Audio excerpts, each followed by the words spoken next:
മത്തായിയുടെ സുവിശേഷം അധ്യായം 2. ജ്ഞാനികളുടെ സന്ദർശനം.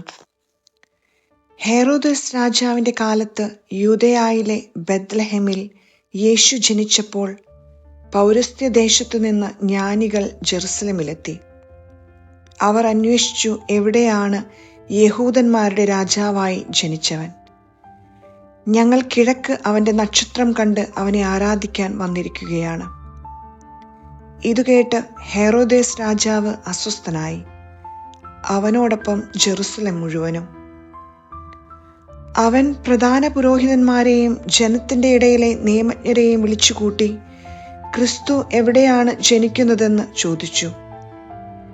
അവർ പറഞ്ഞു, യൂദയായിലെ ബെത്ലഹേമിൽ. പ്രവാചകൻ എഴുതിയിരിക്കുന്നു, യൂദയായിലെ ബെത്ലഹേമേ, നീ യൂദയായിലെ പ്രമുഖ നഗരങ്ങളിൽ ഒട്ടും താഴെയല്ല. എന്റെ ജനമായ ഇസ്രായേലിനെ നയിക്കാനുള്ളവൻ നിന്നിൽ നിന്നാണ് ഉത്ഭവിക്കുക. അപ്പോൾ ഹെരോദേസ് ആ ജ്ഞാനികളെ രഹസ്യമായി വിളിച്ച് നക്ഷത്രം പ്രത്യക്ഷപ്പെട്ടത് എപ്പോഴെന്ന് സൂക്ഷ്മമായി ആകാംക്ഷയോടെ അന്വേഷിച്ചറിഞ്ഞു. അവൻ അവരെ ബെത്ലഹേമിലേക്ക് അയച്ചുകൊണ്ട് പറഞ്ഞു, പോയി ശിശുവിനെ പറ്റി സൂക്ഷ്മമായി അന്വേഷിക്കുക. അവനെ കണ്ടു കഴിയുമ്പോൾ ഞാനും ചെന്ന് ആരാധിക്കേണ്ടതിന് എന്നെയും അറിയിക്കുക. രാജാവ് പറഞ്ഞത് കേട്ടിട്ട് അവർ പുറപ്പെട്ടു. കിഴക്കു കണ്ട നക്ഷത്രം അവർക്ക് മുമ്പേ നീങ്ങിക്കൊണ്ടിരുന്നു. അത് ശിശു കിടക്കുന്ന സ്ഥലത്തിന് മുകളിൽ വന്നു നിന്നു.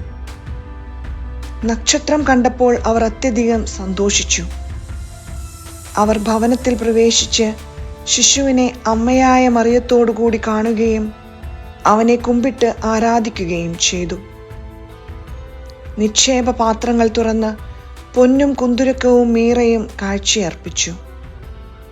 ഹെരോദേസിന്റെ അടുത്തേക്ക് മടങ്ങിപ്പോകരുതെന്ന് സ്വപ്നത്തിൽ മുന്നറിയിപ്പ് ലഭിച്ചതനുസരിച്ച് അവർ മറ്റൊരു വഴിയെ സ്വദേശത്തേക്ക് പോയി.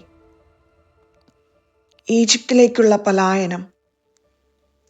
അവർ പോയിക്കഴിഞ്ഞപ്പോൾ കർത്താവിന്റെ ദൂതൻ സ്വപ്നത്തിൽ പ്രത്യക്ഷപ്പെട്ട് ജോസഫിനോട് പറഞ്ഞു, എഴുന്നേറ്റ് ശിശുവിനെയും അമ്മയെയും കൂട്ടി ഈജിപ്തിലേക്ക് പലായനം ചെയ്യുക.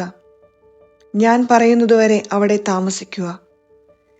ഹെരോദേസ് ശിശുവിനെ വധിക്കാൻ വേണ്ടി ഉടനെ അന്വേഷണം തുടങ്ങും.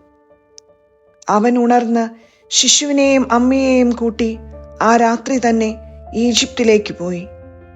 ഹെരോദേസിന്റെ മരണം വരെ അവിടെ വസിച്ചു.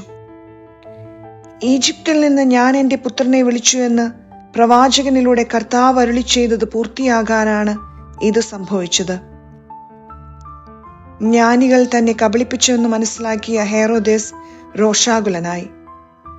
അവരിൽ നിന്ന് മനസ്സിലാക്കിയ സമയമനുസരിച്ച് അവൻ ബെത്ലഹേമിലെയും സമീപ പ്രദേശങ്ങളിലെയും 2 അതിൽ താഴെയും വയസ്സുള്ള എല്ലാ ആൺകുട്ടികളെയും ആളയച്ചു വധിച്ചു. ഇങ്ങനെ ജെറമിയ പ്രവാചകൻ വഴി അരുളി ചെയ്യപ്പെട്ടത് പൂർത്തിയായി. റാമായിൽ ഒരു സ്വരം, വലിയ കരച്ചിലും മുറവിളിയും. റാഹേൽ സന്താനങ്ങളെക്കുറിച്ച് കരയുന്നു. അവളെ സാന്ത്വനപ്പെടുത്തുക അസാധ്യം, എന്തെന്നാൽ അവൾക്ക് സന്താനങ്ങൾ നഷ്ടപ്പെട്ടിരിക്കുന്നു.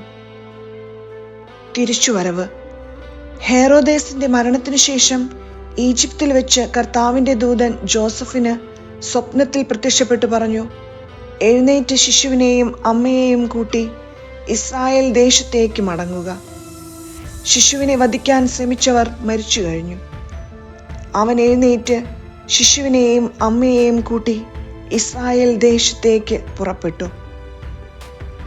മകൻ അർക്കലാവോസ് ആണ് പിതാവായ ഹെരോദോസിന്റെ സ്ഥാനത്ത് യൂദയായിൽ ഭരിക്കുന്നതെന്ന് കേട്ടപ്പോൾ അവിടേക്ക് പോകാൻ ജോസഫിന് ഭയമായി. സ്വപ്നത്തിൽ ലഭിച്ച മുന്നറിയിപ്പ് അനുസരിച്ച് അവൻ ഗലീലി പ്രദേശത്തേക്ക് പോയി. അവൻ നസ്രായൻ എന്ന് വിളിക്കപ്പെടും എന്ന് പ്രവാചകൻ വഴി അരുളി ചെയ്യപ്പെട്ടത് നിവൃത്തിയാകുവാൻ നസ്രത്ത് എന്ന പട്ടണത്തിൽ അവൻ ചെന്ന് പാർത്തു.